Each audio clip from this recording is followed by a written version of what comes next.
Our guest today is Brian Sandberg, who's from the University of Northern Illinois.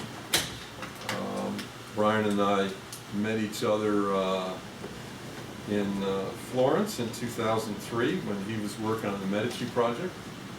And we enjoyed several very good meals there.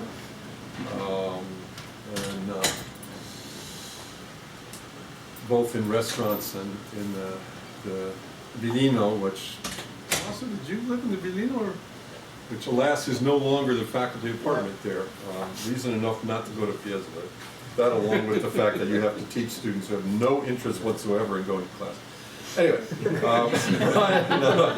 am I exaggerating? I'm not sure they have any interest in doing that here, actually. Wait a minute, that's not fair. All right, so Brian's first book, Warrior Pursuits, Noble Culture and Civil Conflict in Early Modern France, came out with Hopkins 9 years ago.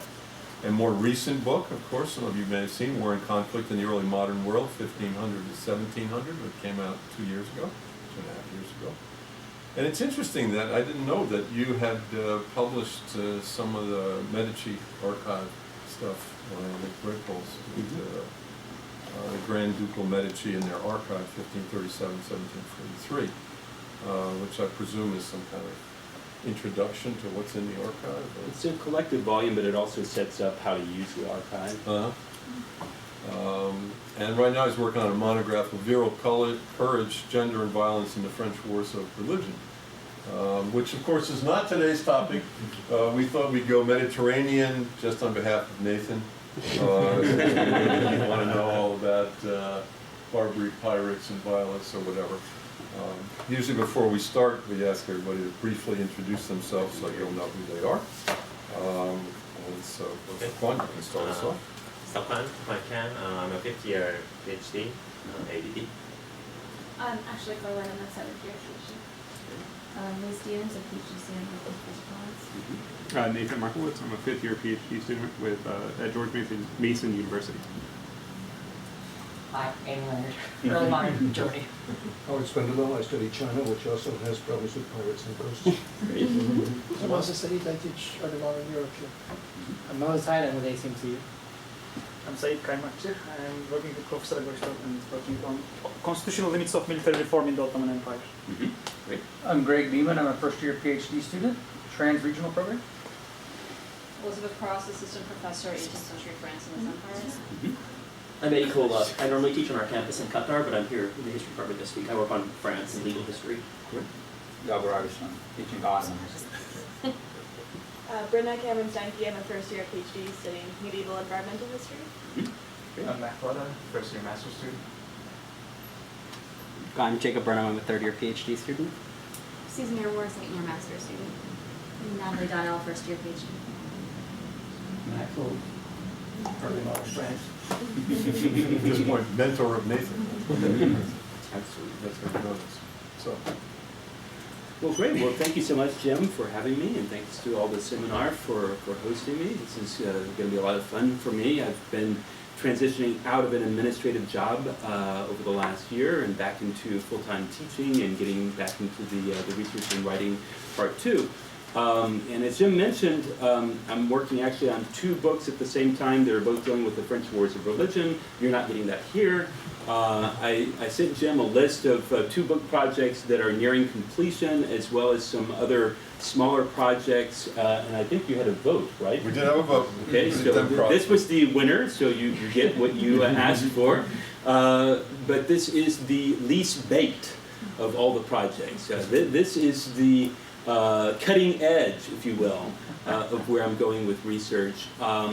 And like so much of my research, it's sort of accidental how I came to working on this.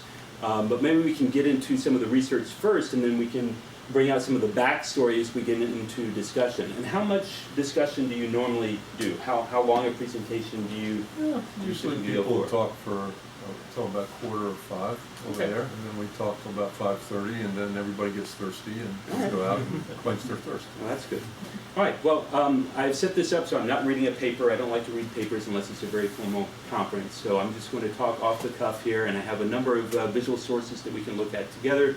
And I want to sort of get you into the French Mediterranean with this project. And this is something I've been working on and off for about 15 years, for reasons why I'll explain later. I've been very attracted to the Mediterranean, even though I've been working still very deeply in the French Wars of Religion. So I do the time period of the French Wars of Religion in most of my Mediterranean work, too. It has more crossover with sources and archives in that way. But in this talk, which was originally a paper that I gave at the RSA, Renaissance Society of America conference last year, I'm trying to deal with spatiality. So trying to think about Mediterranean spaces and what does the French Mediterranean mean. And that's been something I've been grappling with in several different projects I've done on nobles and their activities in the Mediterranean over the past decade, but spatiality has just been lurking behind this. So I'm trying to think about a Mediterranean that we don't know very well, I think, especially scholars who are coming at it from early modern French training perspectives. I mean, the Ottomanists and the Iberian Peninsula specialists have been working on the early modern Mediterranean for quite some time, and there's very robust literature there. The Venetianists also have a very robust historiography. A lot of the French historiography is less focused on Mediterranean, or is focused on French language historiography that's not really on the French Mediterranean. Jean Boutier, for example, has worked for many years in Marseille, but he works on Florence, he works on Italy. A lot of the people in France who are interested in the Mediterranean as a category have gone off to do Italian or North African or Ottoman studies, not necessarily early modern French. And so a lot of the interest I found when coming at the Mediterranean first in French historiography has come in Louis XIV's period and later. So you have a very robust 18th century and 19th century literature on French Mediterranean. If you get back into the 16th century, there are some people working on it, but it's more sparse. So what is this Mediterranean? How can we think about French sources on the Mediterranean? And some of the scholarship, oops, there we go. Some of the scholarship that I'm drawing on then is not early modern French historiography at all. I'm using Mediterranean studies that are interdisciplinary. I'm using works that are by Ottoman specialists, by Spanish, Portuguese specialists, Italian specialists, North African specialists. But one thing that I've found that cuts across much of this historiography is a common presentation on connectedness, cross-cultural connections, and it's presented in a number of different ways. This is just a few of the most popular ones. Horton and Purcell talk about Mediterranean connectedness, and they're focused on a certain type of connectivity that principally can be seen in terms of tramping culture along the coastlines of the Mediterranean. It's also very economically rooted analysis of the Mediterranean. The old idea of the Mediterranean as a friendly sea, which goes all the way back to Coetan, but this is frequently evoked in Mediterranean studies. The idea that it is easy to travel on the Mediterranean, that the Mediterranean is not as dangerous as other seas, that it's easy to pass between different cultures around the Mediterranean Sea. And some of the Spanish medieval literature on the convivencia has been adopted into Mediterranean studies going across the Mediterranean, thinking about the ease of mobility, the ease of passing between cultures, its cross-cultural and trans-imperial subjects as a popular subject of study. Well, I'm interested in focusing on a flip side of that. If the Mediterranean is very connected, it's also very inhabited by dangerous and violent people and places. And so I tend to focus in this image, not so much on the port of Valletta, but on all the comings and goings of the galleys. And the way that I first started exploring galleys and questioning violence in the Mediterranean was by following the actors I'd already been dealing with, southern French nobles, who were involved in galley warfare, and who were also pilgrims, going to Italy and sometimes going to the Levant, to the Holy Land, They were involved in various political and commercial ventures across the Mediterranean. So I started seeing echoes of the same people that I was dealing with already in my first book as I went through archives in Italy, for example, and also new archives in France that I hadn't explored for my first book. So starting to see the same people who were organizers of violence in the French wars of religion, involved in Mediterranean things, made me wonder, what are they up to? And just as one example that I came across first was going on cruises on other nations' galleys. So French nobles going abroad to get a cruise on the Tuscan galleys or on the Venetian galleys, or going abroad with the Knights of Malta. So immediately I started to see that these French actors weren't just French actors, that they were immersed in this Mediterranean culture, which is about cross-cultural connections, but also about perpetrating violence, because some of what they were up to was crusading. And I don't know if any of you read the article that I sent about crusading culture in Hungary. That's a different part of this broader project, but I won't be talking about Hungary here. So if we're looking at violence then, the galleys become key sites of finding maritime violence, and also the exportation of violence onto land too. And yet, galley warfare is not very well studied in the early modern period. And that's why I have a Louis XIV galley here, because a lot of the galley studies begin when you have a French Navy that's actually conducting galley warfare. And arguably, there's not really a French Navy in the period that I'm studying. It's just starting to come into being during the period that I'm studying, cutting off around the 1630s. Okay, so then we have some problems dealing with this space of the Mediterranean and thinking about the intersection of people and connectivity and violence in this space. And mapping the Mediterranean has attracted a lot of attention in historiography lately. And so thinking about what the French Mediterranean might be in conjunction with thinking about this early Mediterranean that's less studied becomes very interesting to me. And I want to focus on the volume on French Mediterraneans for a second. This is Christian Lorsan and Todd Shepard. And they propose new approaches to rethinking the maps, migrations, and margins of the sea in French transnational imperial context, which is a great project. But their volume is overwhelmingly modern, not early modern. And so some of these insights have not been brought back as heavily into the early modern period.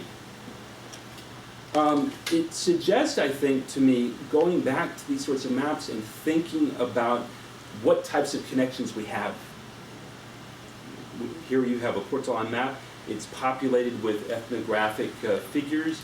There are representations of states, but there's also lots left empty in these sorts of maps, which are very popular. And so thinking about what the sea is in connections with mapping is, I think, very interesting. And the new studies of cartography that have come out over the last 3 decades have often focused on terrestrial globes and have been thinking about territoriality. And some people are focusing on what does it mean to map the sea, but there's not been as much work in that area.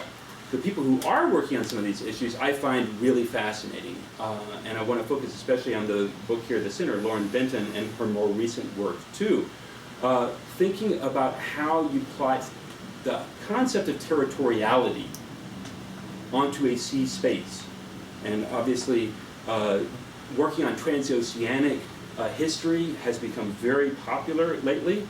And the intersections between the law and legal actors and spatialization, I think, are very, very interesting and have great applications in the Mediterranean.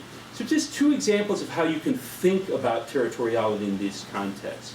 Philip Sandberg, who's a geographer, argues that in the modern era, and this is a broad modern era that he's talking about, the drawing of lines in ocean space, whether lines of division or lines of connection, can be seen as attempts to steward the ocean as a space that on the one hand is immune to territorial incorporation into individual states, or systems of states, but that on the other hand is susceptible to social intervention in pursuit of specific goals. So as a geographer, he's thinking about boundaries a lot, and he also has the state as a referent, which is interesting, but for the early modern period, more problematic. And so he's one of a number of people who've looked at issues of territoriality in the early modern period, including the Mediterranean. But I find Benton's formula interesting, and it connects with that geographical notion, but is also different from it.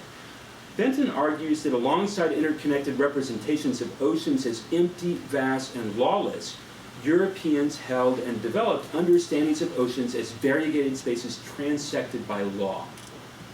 So if you think back to the Portolan Charts for a second. Oops, sorry, let me just go back so you can look at one. The Portolan Charts, they depict the connectivity with the lines that both of these scholars are talking about, right? But you still have just blank space. It's not terra incognita because it's not terra, but the ocean is just a blank space. And in many of the painted maps that you have in this period, it's just a deep blue, right? It's vast, it's open, and it's not imagined as space, it's just void. And I think what Benton is trying to argue here is that even these spaces, like seas, like oceans, that seem so vast, that seem empty, they're being thought of as spaces where law applies in the early modern period. And that's really interesting if you try to connect that with galley warfare and with maritime forms of violence in this period. And interestingly, long after I wrote this paper at the recent AHA, Lauren Benton was giving a paper on raiding war, which is exactly what I did to get into this. So it's interesting that she's heading in the direction that I'm heading with this, and we need to talk to see what she's doing, because obviously she has a legal history perspective, and I have more of a perspective on history of violence. So nonetheless, my perspective on history of violence is a cultural history of war. So if I want to explore territoriality, I'm going to do so by bringing together sources that deal with the practices of war and the thinking about war, with sources that deal with geographies, that deal with spaces, that deal with the cultural production of what we might call ethnographic data. And so Nicolet is a key source, and the echoes from him. Pierre David and other geographies that deal with the Mediterranean space are key sources in terms of trying to figure out how space is being contextualized. And we have to also remember that the Mediterranean is embedded in a globalizing world. There are forms of early modern globalization going on in this period, and often the historiography of the Mediterranean in the early modern period is walled off. Partly because I think it's competing with an Atlantic world historiography that's very robust, and so the Mediterranean world historiography often tries to separate itself out from global concerns and look more at the Mediterranean as a special place and try to define what is special about it. You can do both. You can see what's special about the Mediterranean, but also embedded in global context, I think. And so one way of doing this is to set these issues of territoriality and history of violence into a context of empires, but not with the new imperial studies straight up. I find inspiration in works like Kate and others who work on informal empires.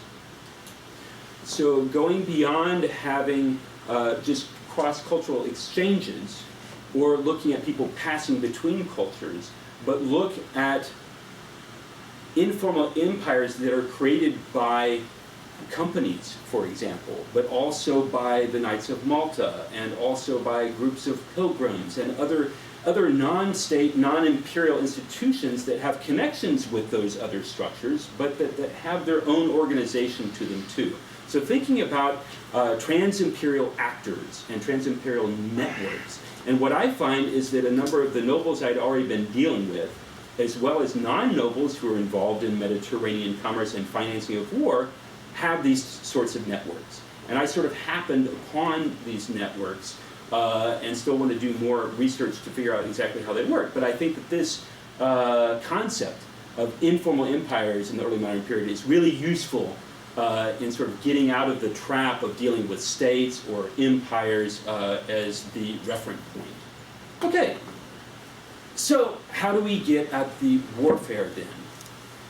I used the category of raiding warfare, and since I've already done a chapter on raiding warfare for a book coming out with Peter Wilson later this year, I'm sort of skipping my definitional stuff on raiding warfare. You have to wait for that to come out. But dealing with the patterns of warfare in the Mediterranean is something I'd like to do here. And to think about that, I want us to focus on the port city. And port cities, I would argue, are really changing rapidly in this period. And that's for a number of reasons. You have the growth of artillery defenses, you have artillery fortifications, going back to Jeffrey Parker's arguments about the spread of the military revolution, whether you buy the broader concept or not. You have this expansion of artillery fortifications going on. You also have the expansion of ships, galleys and non-galleys that are carrying artillery. And it changes the range and the scope of the space in and around port cities.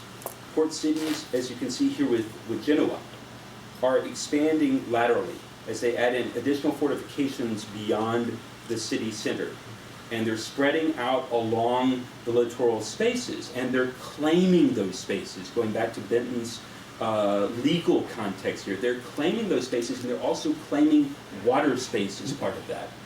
And especially in areas where you have islands close by, it becomes possible to dominate spaces of water in ways that it was not possible to dominate them before. Now, of course, the ships are important too, and they add into that. The ships had been there before, but with the artillery armament of them, with the increasing scale of the armament of ships, and especially galleys in the Mediterranean here, this allows for not complete control of space, but an assertion of control of space that I find very interesting. And this is where I started to see echoes in the textual archives. All sorts of different sources. So Salagnac, who was ambassador to Istanbul, for example, he talks about some of the port cities. This is one example of Zante, that they live from the rente that they impose in and around Zante. There's a discussion of the fortifications, real interest in this in correspondence around the Mediterranean by actors, and often descriptions of the ports that they are related to, the commerce going on there, but also the space is discussed actively in the correspondence. And there's just tons of examples. This is Henri Trois, who is dealing with Bordeaux. And here I should say, I mean, there are connections between the Mediterranean and the Atlantic. And so one of the dynamics you can see is that you periodically have fleets that are armed in Marseille, for example, that go into the Atlantic, fleets that are armed in the Atlantic that come into the Mediterranean. This is the period also where you have English and Dutch shipping, including armed warships coming into the Mediterranean. So there are a lot of changes going on here. What's interesting about Henri Trois' quote here is that he's thinking about the coastline around Bordeaux as something that needs to be defended. And you have the construction of new fortifications on the estuaries leading to the sea, as well as along the coast of the sea. Marseille is doing the same sort of thing, building fortifications outside of the city proper, in the villages going down the coast. And so this is something that is discussed in a lot of the very mundane administrative and military documents, and also the correspondence among nobles who are often in charge of fortifications, commanding garrisons, commanding galleys in this period. Now, one of the reasons why there's so much discussion about this is, of course, because there are corsairs. And if the French are thinking about maritime space and thinking about arming galleys, it's because they are at war frequently with the galleys of a series of city-states on the North African coast, like Algiers.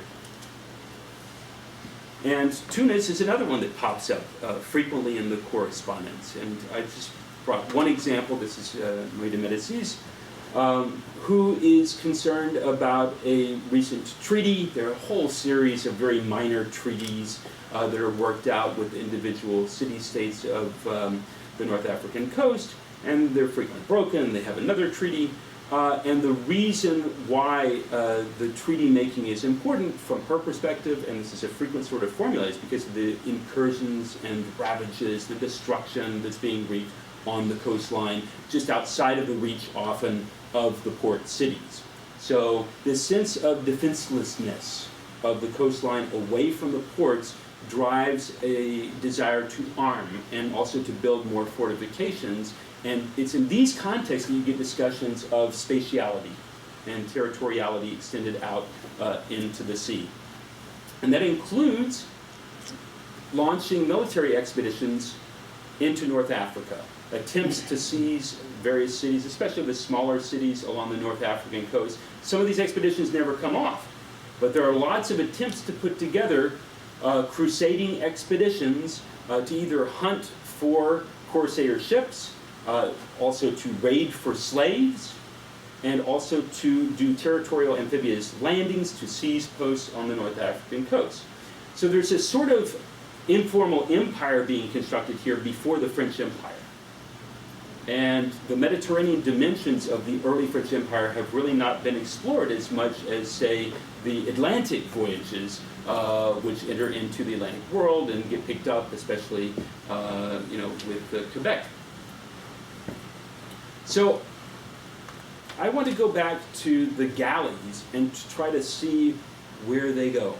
Where do they roam?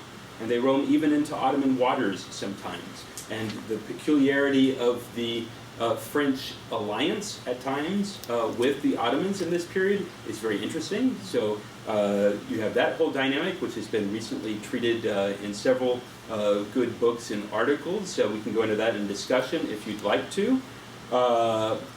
But also, when people talk about piracy in the Mediterranean, they tend to focus on the North African Corsairs. They don't tend to think about the Christians as pirates, with the exception of Molly Green's fine work, which is fantastic, looking at the Knights of Malta and especially their seizures of Greek merchants who are operating under the protection of the Ottoman Empire. France doesn't really appear on the radar here. But the reasons why France is very much involved in this.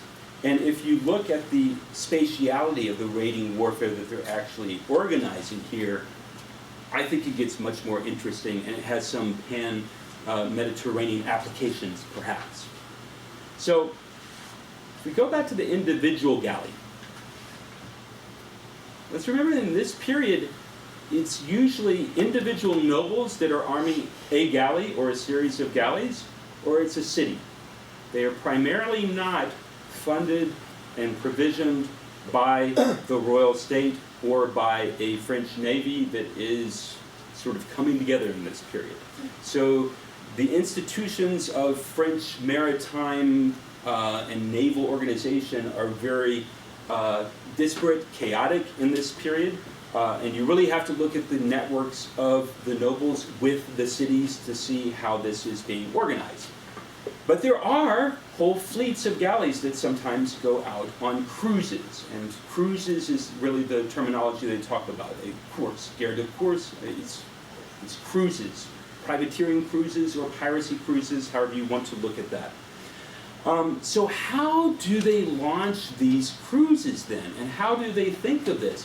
When a city like Marseille, which puts together a number of different anti-piracy cruises as they think of it, going after the Corsairs, what do they think they're doing and how do they structure it? Well, there are a series of manuscript sources that go beyond what you have available in print that deal with basic maritime knowledge. And so you have almanacs and you have other sorts of literature, some printed, some not, that circulate information among these people who are organizing the cruises. So there is shared maritime knowledge here. And that is cross-cultural. I mean, they're getting information from Spanish, from Portuguese, from Italian sources. It's very hybrid. But several of the manuscript sources I found really fascinating, and this is just one I want to focus on for a couple of minutes. This is a manuscript called Division Générale de la Mer Méditerranée, en ses parties ou mer. It goes on to have a longer title there.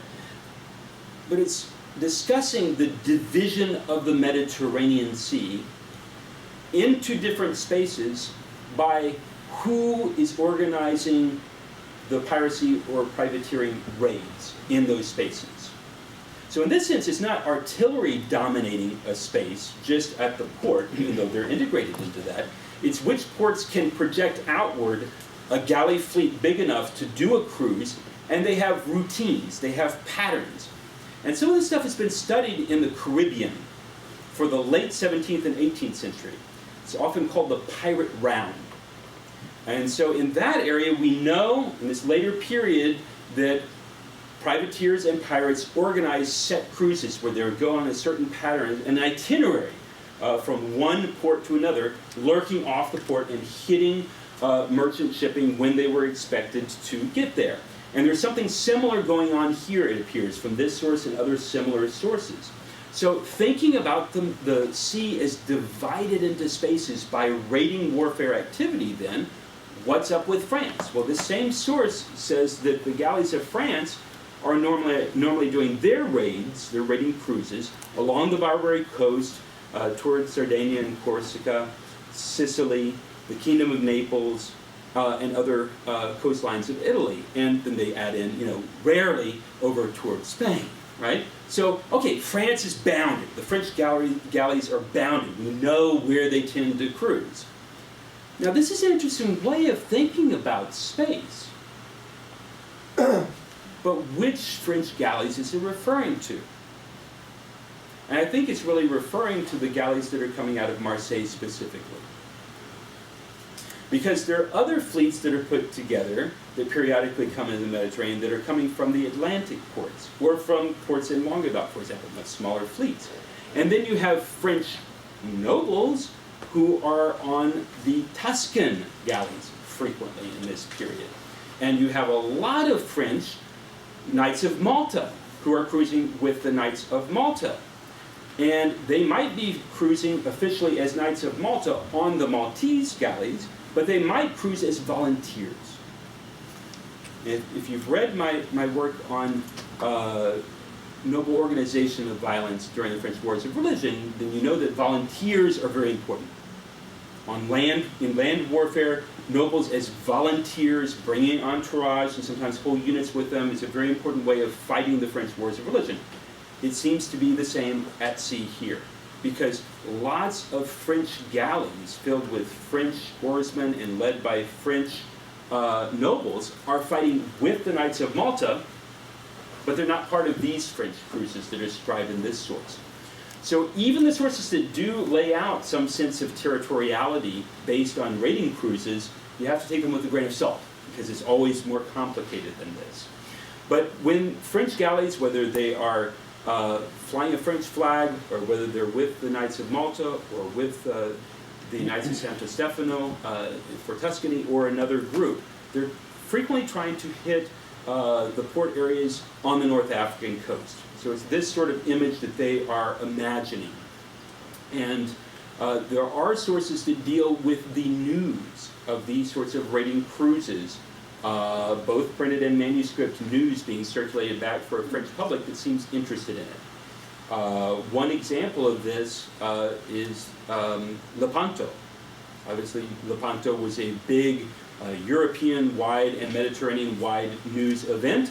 It was followed greatly in French culture by the production of prints and art, even if France wasn't officially involved in it, right? And that's true with these lesser-known, more annual raiding cruises, that they get reported in the French news too in this period. And part of this is a concern over slaves. And we know that the French and other Europeans are doing raiding warfare partly to capture merchant shipping, seize it, but also to seize slaves. And the slaves are almost immediately put onto the galleys below decks as oarsmen. So When you look at an image like this, you're really looking at the power generator for the galleys. And it's a commerce in humans that may or may not ever involve the slave market. Because eventually, there's the desire also to trade the slaves that are taken for French captives who are on the North African coast or sometimes in the Ottoman Empire. So the slave-taking operations are really important parts of this whole thinking about spatiality. Where can you seize ships that have people who can be enslaved easily? And these are the sorts of people who are doing that organization. This is the Duke of Guise, and it's various nobles who are in positions controlling port cities, governors of port cities, admirals of the different admiralties around France, or who are noble volunteers who are doing this organization. And when they don't have enough Muslim slaves, they can also use Huguenots that they take as slaves. And I haven't found any examples of Huguenots using Catholics as slaves, but I'm open to that possibility. Haven't found it yet. So it's in port cities like Marseille that this activity tends to happen. Marseille is the best studied example of any of the French ports on the Mediterranean, for good reason. It's by far the biggest, but you can go beyond it too. Let's see, sorry, skip to the wrong one. I wanted to highlight recent work that's come out. Ambrosini has several different books. She's gotten to go through the Maltese archives. I've never gotten a chance to go and study in the Maltese archives. They are big. There's a lot of stuff there, and there's a lot of interesting work being done on the Knights of Malta right now. And one of the things that Ambrosini has found, and she here breaks it down into 5-year increments, the privateer license is granted by the Knights of Malta. And so what you see is that in the latter part of the 16th century and the early 17th century, you have a sharp growth in the number of privateer licenses being granted out. A lot of these are to French noble volunteers. Not all of them, but a lot of them are lay volunteers. So that blue there is the lay volunteers as a section of the Knights of Malta when they're going on their cruises, their raiding warfare cruises. So I think that can let us see the connections between the galleys, the port cities, and the littoral spaces surrounding the port cities in a very different way, thinking of this spatial organization of the Mediterranean being thought of by the same people who are organizing raiding warfare in this period. And raiding warfare has really been neglected, I would argue. Modern studies of war tend to focus on battles.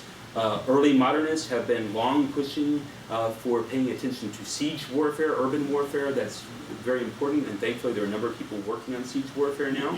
But raiding warfare, for reasons we can talk about perhaps in the discussion, have been largely ignored or downplayed. And there's a lot of sources for looking at raiding warfare on land and sea in this period. And I think that's where we can find some interesting dimensions of these sorts of trans-imperial subjects or informal empires in the early modern period. So, in conclusion, a couple of things that we might take away from this. First of all, it's just looking on galleys in a different way and paying attention to them as social structures, as human organizational sites in a different way, because they're often referred to, as the sources we looked at here, as being French. Almost all galleys are multi-ethnic in terms of their population. By definition, they have slaves who are as oarsmen, so they're multi-ethnic. They're usually multi-religious. They are highly problematic in terms of the organization of the legal facade, because they're frequently taking of people who shouldn't be slaves as slaves.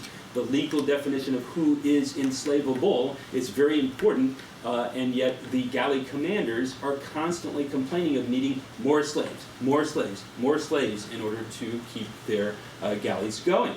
So there's a demand for slaves that leads to even more legal complications in these multi-ethnic, multinational spaces of the galleys.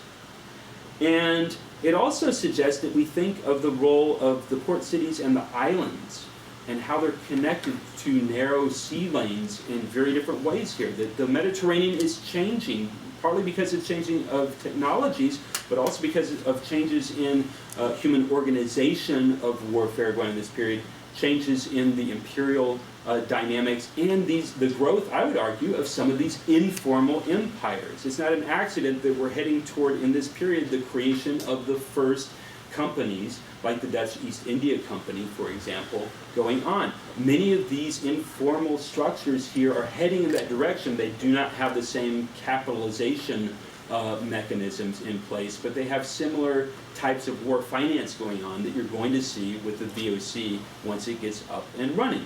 And it also suggests that we really need to look back earlier.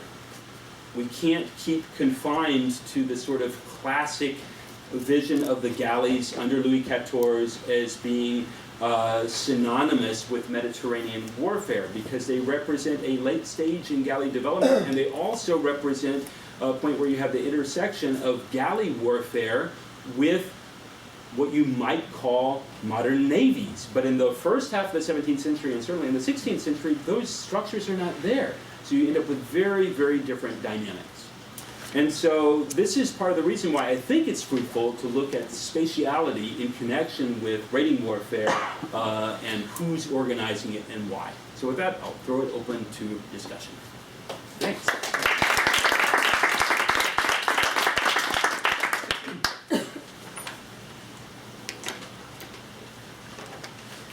Thank you very much. Just remind me your name. My name is Said. Said. Yeah. Okay. So I recently read like some French travelers writing on 17th century Ottoman Empire, and then they visited the Greek islands. They were very surprised. Like there's very little Ottoman presence, just one judge and one officer only. And when the Maltese come, all these bad Christian Greeks hide all the judge and the officer somewhere in their houses so that Maltese doesn't find them. And they were very surprised, like, oh my God. But I mean, so this is kind of informal empire that these these French noble travelers noticed that, like, the Ottomans don't have a navy, army, nothing, but like these Greeks somehow subjugated themselves like to these Ottomans, like this judge, and they couldn't understand, they couldn't comprehend why they just don't give. I think it's about like this spatiality, this like Ottoman control, going beyond like even the military presence or navy. And second is like in the Ottoman kind of state administration organization, so the Grand Vizier was the absolute deputy representative of the Sultan, but on land, it's on the protected lands, well protected lands of the Sultan, not in the sea. In the sea, his absolute authority lay in the Grand Admiral, and he had the same power, same absolute authority, like he could rule judicial cases, he was acting as a judge, visiting different islands, obviously having Islamic judges with him. In the, if it's a complicated legal matter, he would refer to Islamic judge. If it's something, his legal understanding, knowledge would suffice, he would just rule himself. So like it's again about this territoriality. So Grand Admiral's territoriality is all the seas. I mean, wherever he can travel with his navy. And also, again, when the Ottomans were listing writing about the strength of the European kings, like Ottoman travelers, like Evliya Çelebi and others. So they, on the land, they count the number of the fortresses, like the French king has this many number of fortresses. On the sea, they count his galleys and galleons, like how many ships he has, not like fortresses. So these galleys kind of become like sailing fortresses for them. It's just, again, I think I'm just bringing this up as, because they all made me like connect to my readings and your points. And also another, I think this small galley ventures like organized by cities or like noblemen, I think so it's also very similar to early Ottoman kind of enterprise, and it also explains the Ottoman resistance to transition into galleons. This is my argument, based on like the Ottoman thinkers, like treatises, like the Ottoman constitutionalists. They were afraid that if the transition is made to galleons, which required more capital investment, and so then only the Sultan and the big grandees can invest in this, and this would also increase their power. They become, they will become absolutists, and they will have more power. So they were afraid. So they just wrote about the merits of galleys. How can they, act freely? Have more maneuver and everything. So it's like, again, I think related to this. And also, lastly, about slavery. Again, all these French, they thought, the worst thing about the Ottomans is the slavery, and they go to slave markets, they describe these vivid descriptions of the slaves caught in the Mediterranean, and they claim in France there is no slavery, king banned slavery, we don't have slavery. Not like you said, they use slaves. So for them it was just horrible, and some of them even said it's just totally inhumane. You cannot take the freedom of God's being from him, and the Ottomans are awful, people for doing this. So again, just thank you very much. But it made me rethink and about my readings and connect all of this to yours. And we look forward to read your. I really appreciate that. And Ottoman historiography has been very important for me in developing this line of research. I first really got into the Ottoman historiography by going to Mediterranean history conferences and Mediterranean studies interdisciplinary conferences, and I would frequently be one of 3 or 4 French specialists there, and then there would be 30, 40 Ottomanists there. And so, Jenny Axon's work and Gabriele Agustin and Giancarlo Casale, all these people are people I know and have collaborated with in different ways, and I've learned a lot from their work. And it's interesting to insert yourself as an outsider into a different historiography, right? Because then you bring certain examples of cases and sources that the others don't know about, but you have to figure out where their conversation's going, because you're lost and everybody else knows the inside jokes. So that's been a great learning experience for me, and this is one of the accidents in my trajectory as a scholar, that I got to start going to a number of Mediterranean history and studies conferences when I was living in Italy, working with the Medici Archive Project, because a number of these conferences happen in Italy frequently. And so I was able to go on the cheap to a number of these conferences. Always go to conferences when they're nearby, right? So anyway, that's sort of an accident. But then that got very much deepened when I got the job at Northern Illinois, because technically my job is in Mediterranean history. That's what it was advertised in. So I was competing with Ottomanists and Spanish and Portuguese scholars and other, I don't know who all they invited, right? But anyway, I was competing with not just French historians, and when I got the job, they wanted me to develop Mediterranean history course at the upper division level, and they also wanted me to teach it at the grad level. So that meant immersing myself even more in that historiography, and so the fact that I used the archives in France, southern France, and in Italy helped me do that, right? But going to those conferences and learning some of the key debates that were going on in areas like the Ottoman Empire studies was really important for me in developing this line of research. So thanks for that question. Speaking of Galley Warfare, we'll let him To continuing what Sally said about, I want to ask questions about the temporality of projecting power. Mm-hmm. Because you were talking about these cruises. Mm-hmm. So you cannot really control the Mediterranean after between October and March. Mm-hmm. So what happens? Mm-hmm. Who is ruling and who is controlling, and how do you project power on those months? And what Sally said is, these cruises are important because this is the only way. Even when you have the season of the sea, which Mm-hmm. we have a Derya Mevsimi, it's a term in Ottoman Turkish, Mm-hmm. which is between Navruz and late October. And when you try to beat this season, you have calamities like the Tunis campaign of Charles V and others. So my question is, this projecting power is really just because you're hopping. Mm-hmm. The galley doesn't allow you. You have to get to a port city and get water every other day. So that's a very limited space, what you control. It's along your cruises. And temporarily, this is constrained. So what happens outside the sea season, and what happens a couple of miles, hundreds of miles, or 20 miles along your usual cruises? Because both sides, everyone knows is that the Kabudan Pasha is gonna go that cruise, because this is his usual course. Right. And the Barbary corsairs have their own, the Maltese have their own, and they are controlling. So temporality and the extension of this projection of power in terms of. And about the port cities, if you can say something about the legal issues, because the Ottomans in the 15th century, the Grand Mufti of Mehmed says that you cannot control the sea. There's no way. But then, by the early 17th century, they have this notion of the, you know, the one cannon shot, or this idea. Whether you have seen this in your sources regarding specific port cities, claiming, you know, the space in the water, measuring by the cannon fire or otherwise. I've seen more discussion of it, not in terms of control, but in terms of defenses.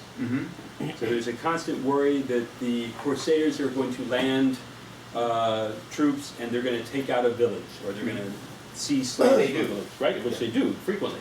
And so there are these discussions back and forth between, for example, Guise in Marseille and some of the commanders of the smaller fortifications, you know, going up and down the Provençal coast, about, you know, where they're going to try to build additional fortifications, or where they're going to bring in artillery. Because one of the problems is you often have, you know, hybrid fortifications that are becoming bastion fortifications, but they're not completely built out. They're not like ideal star forts.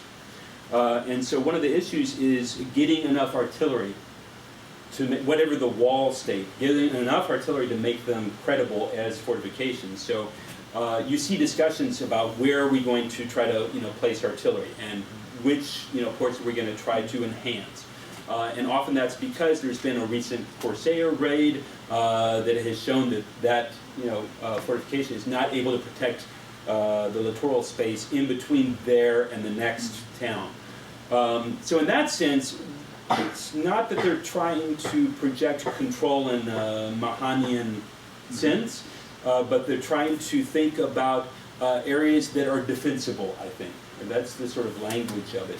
But I think there is an intersection then between this defensive notion and then thinking of the cruises of the raids as being, as you say, temporal control, more trying often to interdict raids that might come in by the others, or going out to seize slaves. And that's where, you know, they're looking for sort of hunting grounds where merchant ships are going to be, not necessarily trying to encounter enemy galleys. So I think it's a really interesting dynamic, because the discourse of control just doesn't seem to be there.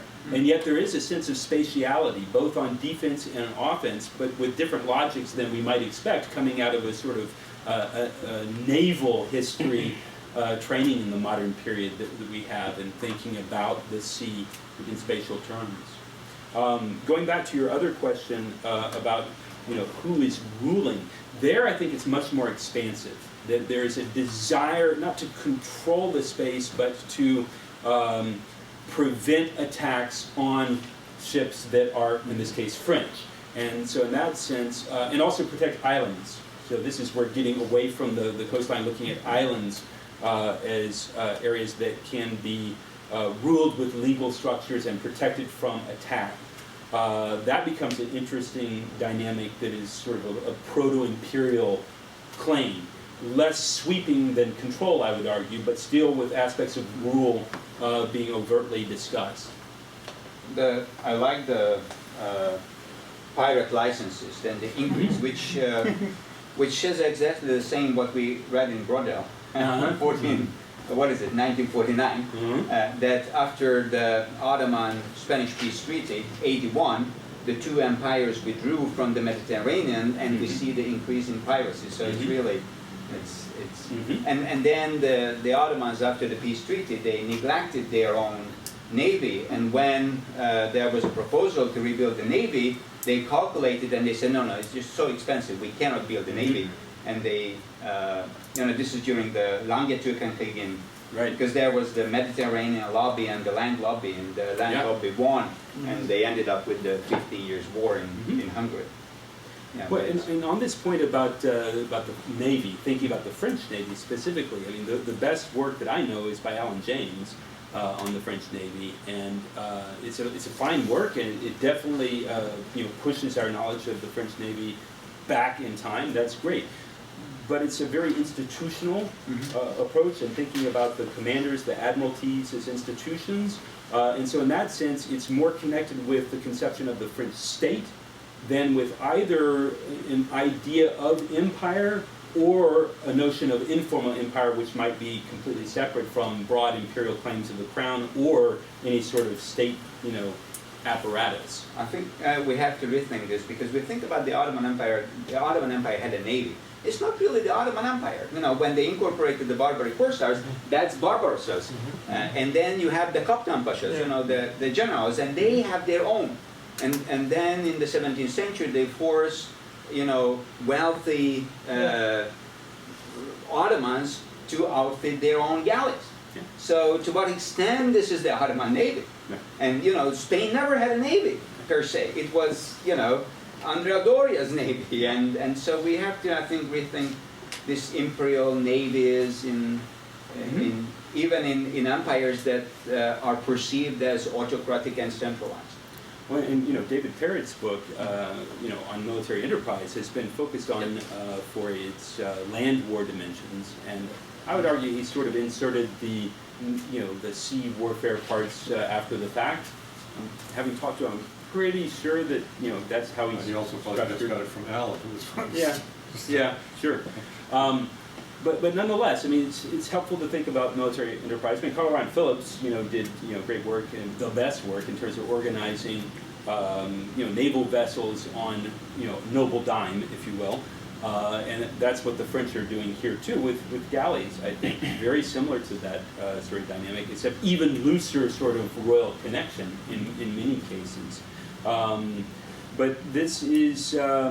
A huge territory to re-explore, because the thrust of Mediterranean studies, which is very exciting. I love reading it, I love teaching it, but I think it's gotten imbalanced, where we have a little bit too much of the friendly sea and how easy it is to pass between cultures, and isn't the Mediterranean, a wonderful place? Yes, but not if you get enslaved, and there are quite a few people getting enslaved, and quite a lot of other people, dying in pretty brutal circumstances, and, that's part of my interest in exploring this. It should also not be forgotten the towns. I mean, the Atlantic towns, multiple times in the late 16th or 17th century, field fleets. Yes. Against the Hosha, Yep. Right? And there are complaints in the town archives or these days of Brittany for paying for this, but they're the ones outfitting the ships, paying for the whole thing. And in a couple of cases, there's almost no royal initiative whatsoever. Their local shipping is being interfered with. Another part of this, which is fascinating actually, I hadn't really thought so much, is the naval aspect of the same conflict we see between the Royal Army and the towns over artillery. Yes. Because you constantly, in the archives, at Nantes, for example, the famous 12 apostles, and they're incessantly fighting with both the Navy and the Army to keep the 12 apostles in Nantes, rather than being farmed out to various royalties. Anyway, Elizabeth, you had your hand. Yeah, I was wondering if you could talk a little bit more about what kinds of sources you found where these admirals, elite nobles, and court governors are trying to explain, account for, or even justify why they're launching these raids. Because I noticed that throughout the talk you seem to sort of hint at the idea of a transition between an ideological justification that was grounded in very much non-secular religious ideas of crusading, and then later something developing that's sort of the antecedents of the modern trading company, which is obviously the ultimate form of institutionalized raiding. And I was wondering if perhaps, how exactly do I put this?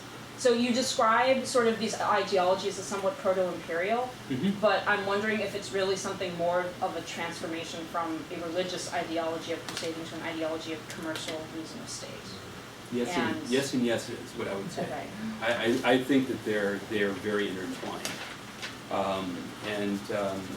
I've got an article that's or a chapter in a collected volume that's coming out, this volume on domination, out of a research group at Prairie-Katzpa, That's coming out later this year too. And there I'm playing with a couple of sources that look at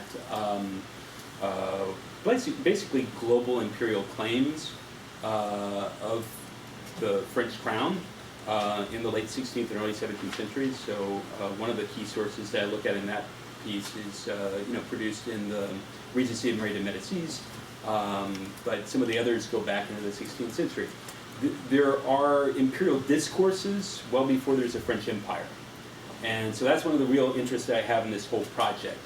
This piece is dealing with the spatiality and with the raiding warfare in the Mediterranean specifically, but I haven't figured out exactly, I can't give you a working title for this book project because it's not gelled there yet, but there are a number of parts of it. But one part is looking at the discourses of empire. And some of the discourses are globalized, completely globalized. They're competing with the Habsburgs, so in order to deal with the Habsburgs as rivals, then they're asserting the same sort of Imperial Mundi claims. Obviously, the reality isn't nearly there in comparison with the Spanish in the late 16th and early 17th centuries. That doesn't mean that there can't be a discourse. And the same way that the Dutch, developed both an imperial discourse and trading companies and a notion of republicanism all at the same time fighting against the Spanish, you have a similar dynamic, although very different notions, going on in France at the same time, I would argue. So in that sense, I wouldn't, say that I'm trying to suggest that we're moving from crusading culture to trading companies. I see them as intertwined. I think that a lot of the early trading companies have strong religious elements to their dynamics. And there are also connections back to the wars of religion in both the Atlantic and Mediterranean, spaces here. So I would just see them as more intertwined, and I also think that on crusading, if you read the piece about Hungary, one of the things I'm arguing there is that it's too early to talk about crusading nostalgia. That's a term that Robert Souzet used, and I like his work a lot, but I think that thinking about it as nostalgia suggests that, it's something past. We're getting back to, a nostalgic memory of crusade. No, there's a very active desire to carry out and organize crusades, and many of those expeditions are thwarted by political, financial, religious limitations, but there's still a desire to do them, and there are some real crusades that are launched. And when the Duc de Nevers is putting together crusading projects, it's on a monumental scale, and he fails because his politics doesn't succeed in convincing the crown to make that sort of investment. But he's not the only one to be actively organizing crusade and actively going on crusade, because if you can't get the crown to organize your expedition, maybe you can get the Maltese to organize it, or maybe you can get the Tuscans to put it together, or maybe you can get the Pope to put it together. It's not that far after Lepanto. It still seems possible to do, and there are small-scale crusades that are really launched, in this period. And the sort of crusading culture, I would argue, pervades it all as you're getting into the early 17th century. It's a great question. Thanks. It's interesting because Megan Armstrong was also talking a bit about the Midi Chrétien. Yeah. They were citing to her work, and we still don't really have very much work on it. I know. I mean, it's a fascinating. Well, since you mentioned Megan, when I presented this paper last year at the RSA, we were on a panel together, and this is I think the fourth panel that we've been on together over the last 5 years or so. So we definitely we got the tag team show going. Yeah, absolutely. We should have you both in at the same time. Nathan? I was wondering about, you spoke briefly about the Huguenot-Catholic divide, and I was wondering if you found any of this privateering happening on the Protestant Catholic divide within the Mediterranean, because it's right at the same time that the English show up in the Mediterranean and actually start wreaking havoc, especially within waters that, I guess, to use their parlance, one might connect with the Ottoman Empire or Venice, where one would usually, a French trader, wouldn't expect as much harm to come. But the French are attacked frequently within those waters by the English, and the Venetian bailo and the French ambassador constantly complain about this, starting in the 1590s and early 1600s. And the French ambassador actually starts finding some French military soldiers who actually left the Hungarian front for the Ottoman front and starts putting them on ships to try and attack these English privateers.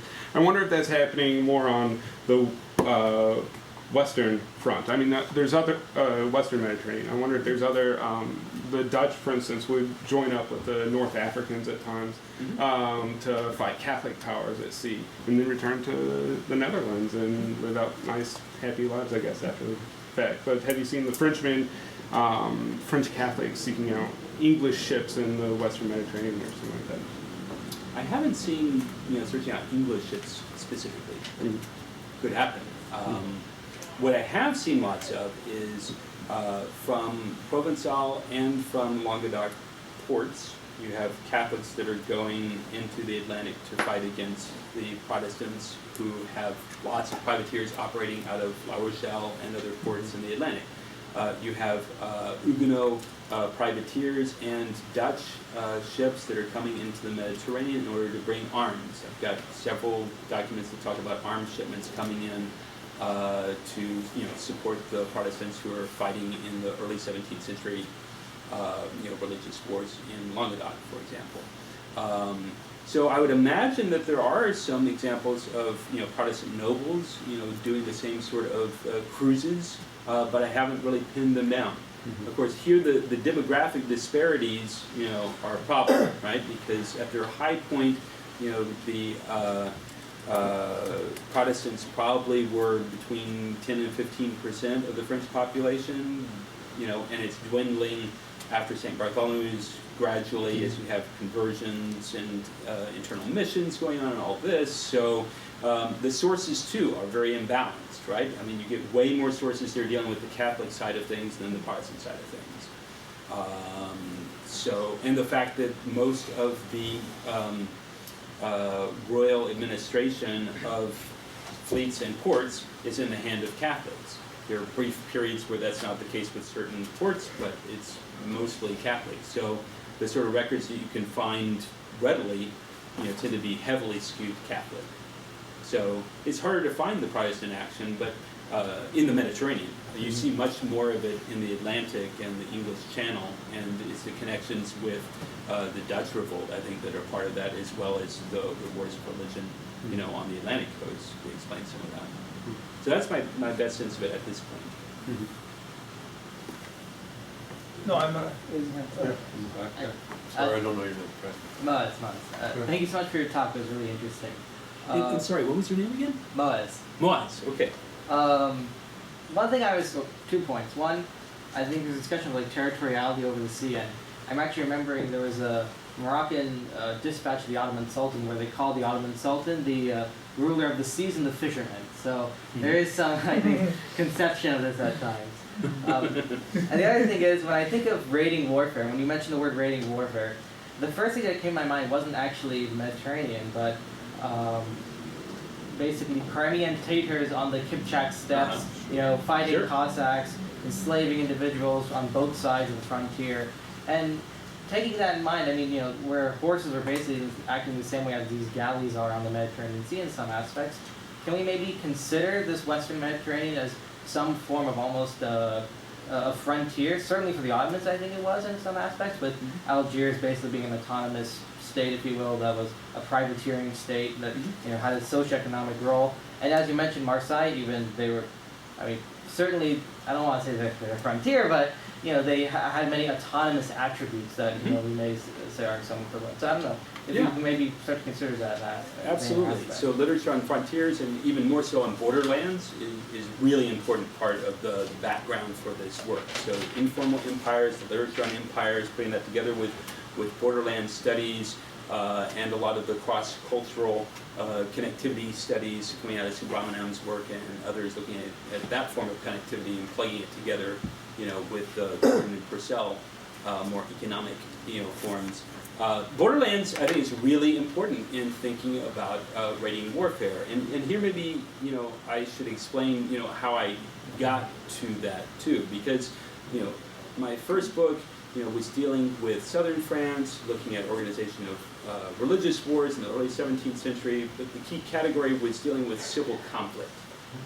So I was trying to do a cultural history of civil conflict, how is it organized. Religion was a big part of it, obviously, but I was trying to foreground the notion of civil conflict. And I was working in archives primarily in Languedoc, but also Guyenne and archives in Paris because everything is so centralized in France. Still, lots of the records are in Paris, of course. But I was thinking in terms of Languedoc and Guyenne, you know, as southern France. I knew that they were Mediterranean, but I wasn't doing a Mediterranean project. I was more doing a southern French project, and I was dealing with the French wars of religion and terrestrial civil conflict. But of course, Languedoc is on the Mediterranean coast. It's the other Mediterranean. It's the forgotten Mediterranean, because most Mediterranean studies to deal with France, it's all Marseille and Provence. I mean, you don't get Languedoc treated, and yet it's really important. So to Nathan's comment there about the religious wars, so one of the things that, you know, drew me out into the Mediterranean first, you know, was that Henri Duc de Montmorency was one of the nobles who took to sea briefly to send an expedition into the Atlantic, but there are a number of others who did so during the time period I was already studying. They're arming ships down in Languedoc, and they're sending them into, and sometimes sailing them themselves, into the Atlantic in order to pressure La Rochelle. There's the big siege of La Rochelle in the early 17th century, 1627-8, that everybody knows about, but there's several would-be sieges of La Rochelle, or attempted blockades, half sieges. There's sort of perpetual warfare up and down the Atlantic coast as well as in the Mediterranean coast with somewhat different dynamics, but they're connected dynamics nonetheless. So that started to lead me out into the corner of this map, right? Because, I mean, well, this is not working for the pointer, but you can see the Mer Méditerranée, right? So the Mediterranean Sea is over there in this, you know, map of France from the period, which was one of my key, you know, mental references for how people are thinking about the space of France, terrestrial space, you know, when I was doing my first book. And the Mediterranean is just sort of over in the corner, almost forgotten, right? But I was starting to feel like I was, you know, wanting to be led out in that direction. But I got led further when I had a one-year gig at the European University Institute, which was in the news this week. Anybody see that it was in the news? Outside of Florence, it was in the news. Yeah, it was in the U.S. news. And as part of Brexit, Britain is pulling the plug on various funding agreements. So there's a separate funding agreement for the European University, which is the graduate institution in the humanities and social sciences and law for the entire European Union. Britain's now officially out of it. They have you know, pulled the plug on that part of the funding, so it was in the news. Anyway, it was happier days for the EU when I was there. They were putting together the European Constitution, which then went down in flames with the big no votes. For a European Constitution, yeah, not an actual Constitution. Well, yeah, but the constitutional project. I mean, so-called. Yeah.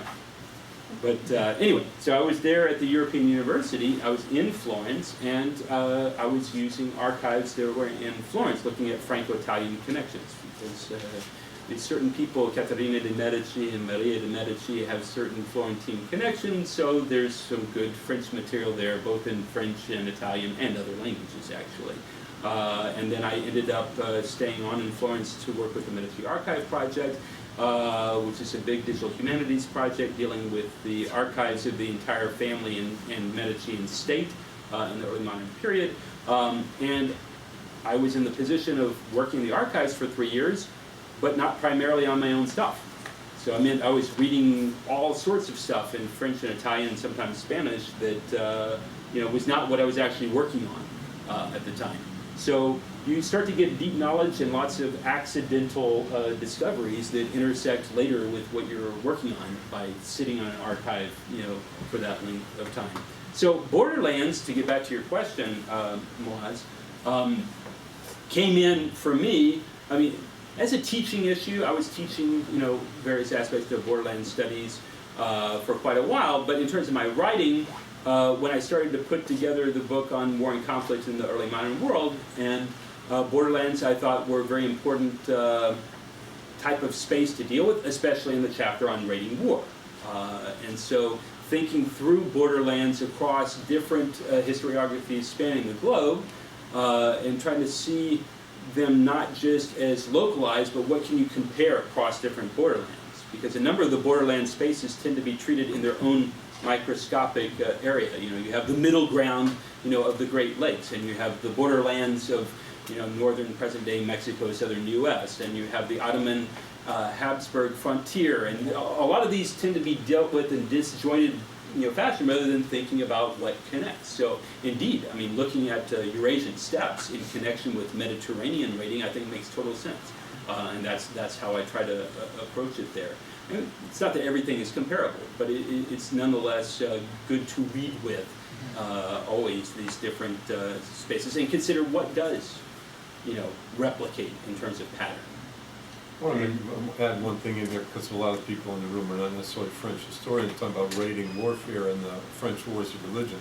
We actually have in the library that there are these two massive collections of memoirs from 16th and 17th century France that were published in the 19th century. And many of them are written by nobles, and if you read those, you get a sense of how the wars of religion, as those of us who work on it know, are almost all about small skirmishes, sieges of small towns, and the idea that there are occasional big battles that people know about. But the memoirs are almost always about these little skirmishes of 50 or 100 or 250 people. And a lot of it is, without any question, raiding warfare. So if you're at all familiar with the wars of religion, you would have read just mountains of that kind of stuff, because that's the basic narrative we would have from people who wrote memoirs about it. So, May I? Go ahead. Cool. All right. come on. Well, my question is Ask actually you a over. question before. We can come back to you. All right, Eddie. Please. All right. Sorry. My question kind of picks up on Gabor's question, because you're precisely right that in this period, the intersection of sort of legal jurisdiction and defense were perfectly tied. And you know, under customary international law, it was basically a cannonball shot that determined the territorial sea of a state until Truman unilaterally changed it in the 1940s. But my question is about doctrinal writers of international law at the time, because there are two elements of your talk that really made me, I thought it was remarkable that they really intersect with two of the main debates in doctrinal international law at the time. Firstly, the question of if you can control the sea, right? As that gentleman mentioned, you know, Ottoman Sultan claims jurisdiction of the entire, you know, Mediterranean Sea.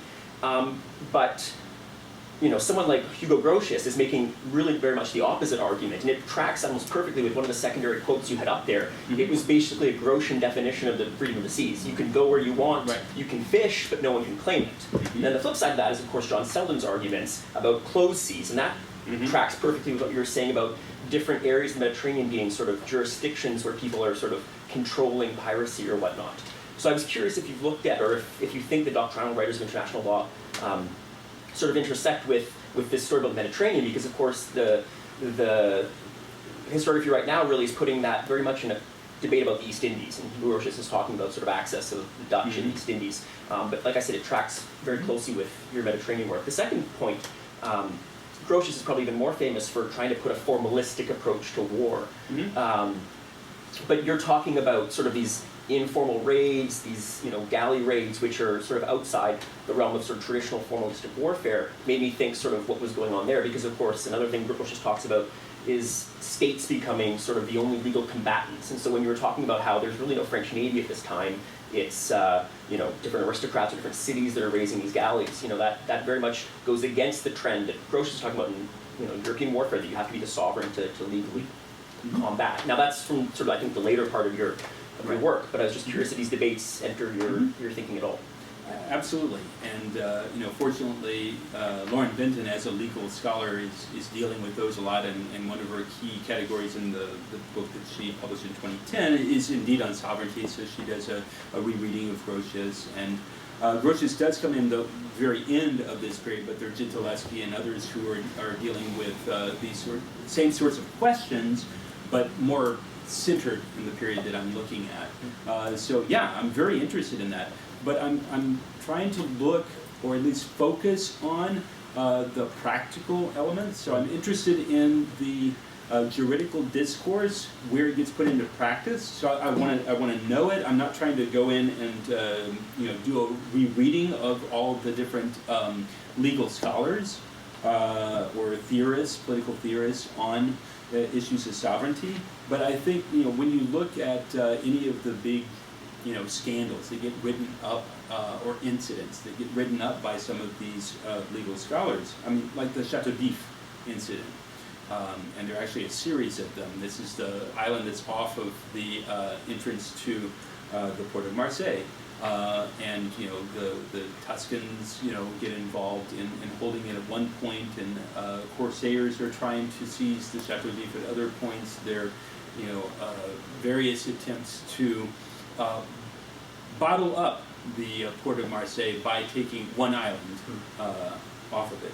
Go visit if you can. It's Count of Monte Cristo and all that too. It's nice to visit. Anyway, but that's just one little example. But there are a number of different incidents like this where there is either a seizure of an island or a seizure of a particular ship in certain waters where it becomes a legal contest, and there is a prescriptive literature that comes out of that, where the legal theorists, political theorists are debating, what does that mean and what are the implications for legal claims.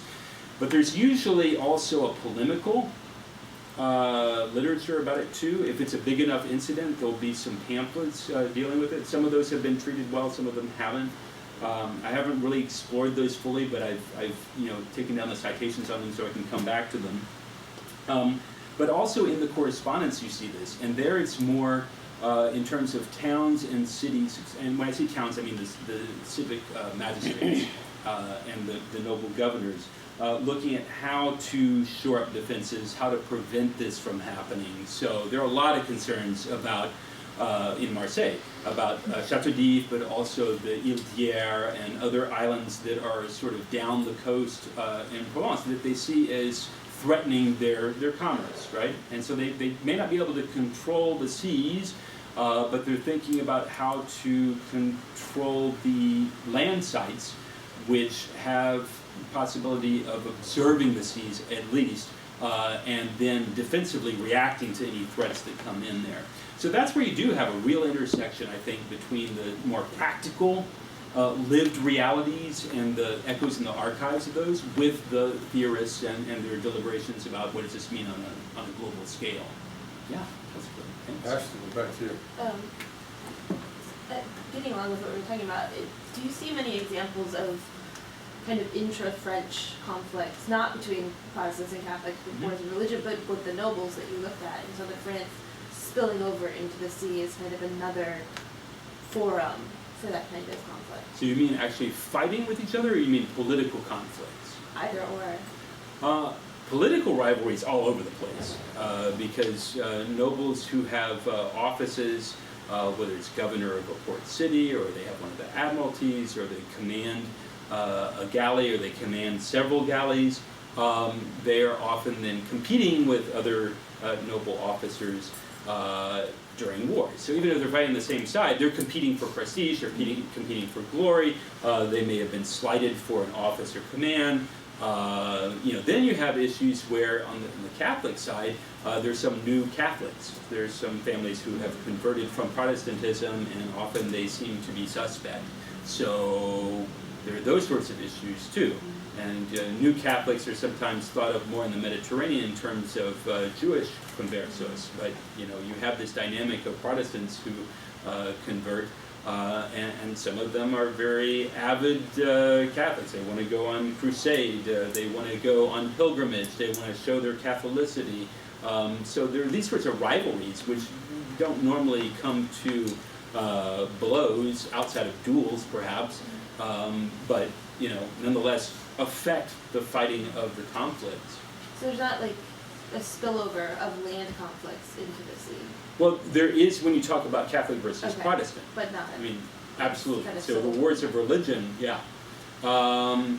There's certain moments, where you have splits in the Catholics throughout the wars of religion. I mean, most people know about the Catholic extremists, the Ligue during the 1570s, 80s, into the 90s, and that you have the Politique. There are actually many more divisions of the Catholics, and nobles form their religious political parties, I would argue, along clientele lines. So in that sense, these sorts of rivalries can be religious and family and noble clientele all at the same time. There's quite a lot of dueling too. So one can play these out during a civil war when you can go head to head, but you can also fight politically, or you can actually have duels. And duels are not usually just one person. They have more scrums because they bring in multiple seconds, and there's a lot of dueling. So you get traces of duels that are connected to civil conflict in this period, which that's a whole nother book I would love to write, but I don't have time. It'd be fun to see a book on the Protestant Catholic naval stuff in the Atlantic in the 1570s and the 1610s. Because there's really a lot of stuff in the archives, and it's a big issue in Bordeaux and Nantes and Rouen, and it really has gotten almost no attention. Speaking of archives, I thought I would just put, while we're continuing to talk, I thought I would put a couple of sources up on the screen behind us so you can see what some of the archival sources look like here.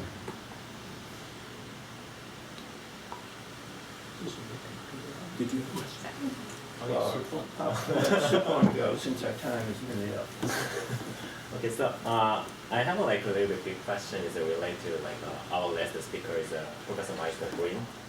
He said that it's he's interested in how did rule of law became pervasive in Oriental Europe. So I'm interested in your first mention is that other scholars conceptualization is how did the European define or construct territoriality or respect of law in ocean, because the ocean is sometimes they feel that a law is a territory, something like that. So my question is that is 17th century in France is maybe I can express, maybe if I can express land-based violence, maybe the violence is the level of the violence increasingly declined in France is maybe is a rate of homicide, or maybe the concept of collective honor is increasingly changed to individual honor.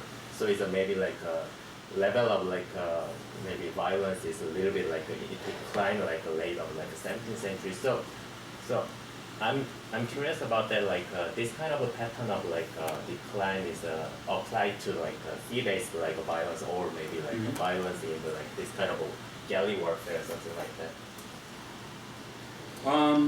Well, in the period that I study, I don't see much evidence of decline of violence,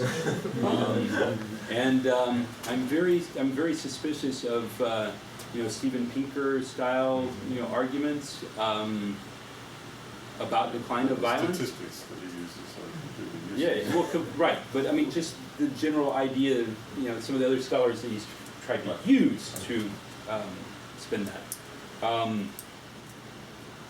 Dueling is a good example.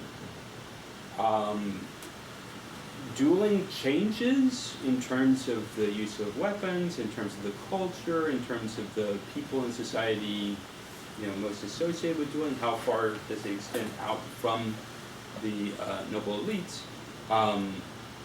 What are the intersections with other forms of interpersonal violence, knife fighting, brawling, ambushes, banditry, all these different things. First of all these different forms of interpersonal violence are grossly understudied. They don't have good statistics for the early modern period. So you have the intersection of historians of crime and criminality with historians of violence. And I come at this from cultural history of war, but I think of myself as doing violence more broadly. So the nobles that I study in my first book, they're certainly very involved in dueling.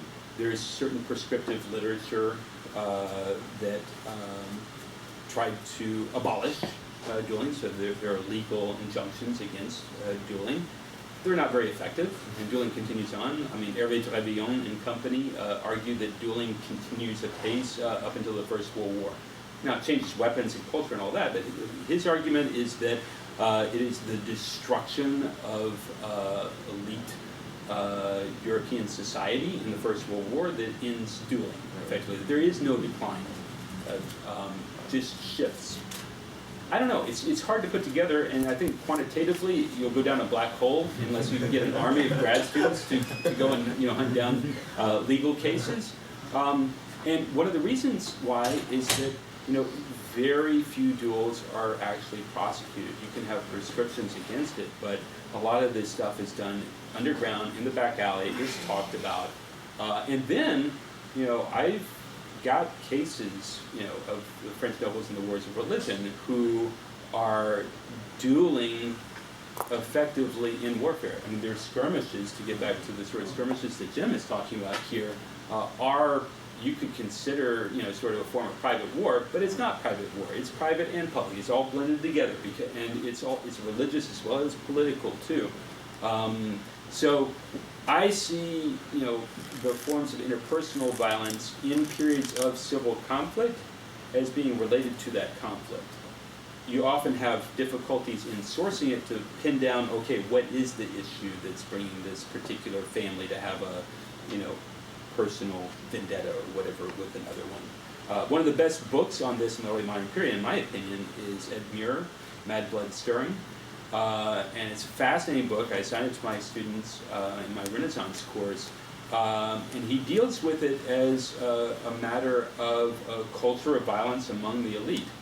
He doesn't really explore the possible connections between Venetian and Habsburg rivalries and military actions against each other. There are whole other dimensions that he could have played with there that might have given a more public dimension in addition to the familial nature of violence, and also the culture of massacre, essentially, the culture of butchering and the bodily dimensions of it, which are really fascinating and gross. But I just wouldn't, I would hesitate to see decline in violence. I would have to be really convinced. And, if you can pull out the numbers on it, then maybe so. But I would be hesitant.